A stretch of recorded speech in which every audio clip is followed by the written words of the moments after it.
So ito yung mga karagdagang content at bibigyan ko kayo ng mga hints ngayon January first month. So ito yung mga hint, okay?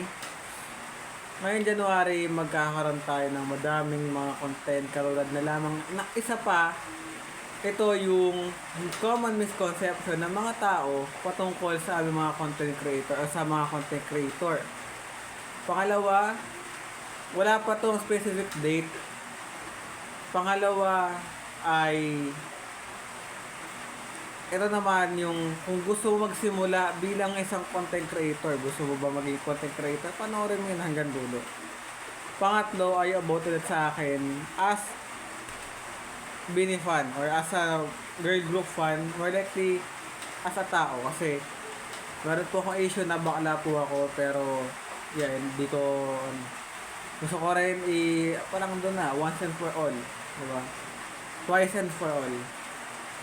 Kasi sa first video, more on discovery ang ginawa ko na story. Pero ngayon, ay hindi na. Next naman is ano pa ba? Na random vlog. 2025 recap. January 1 to 7. 2025 recap. Maikli lang ngayon, less than 10 minutes lang ngayon. 2025 recap.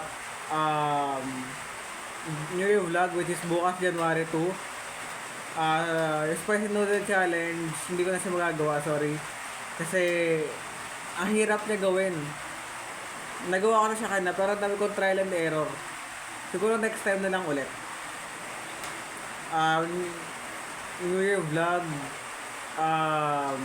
2025 recap, mga ML videos ko, The Twins. So, una, 2025 recap. Pangalawa, nakuha tayong pangalawa, bukas January 2 ay New Year vlog. January 3, 2025 breakup. January 4, The Twins. January 5, The Twins. January 2, message ko. Ito yung pangalawang video ko. So, message ko sa inyo lahat.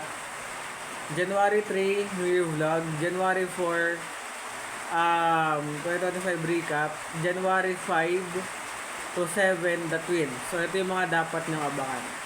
At sorry kung walang edit to kasi natamad na ako mag-edit eh. At ano oras na rin. Kaya tatamad ako mag-edit. Hindi ko na lang gagawin mo.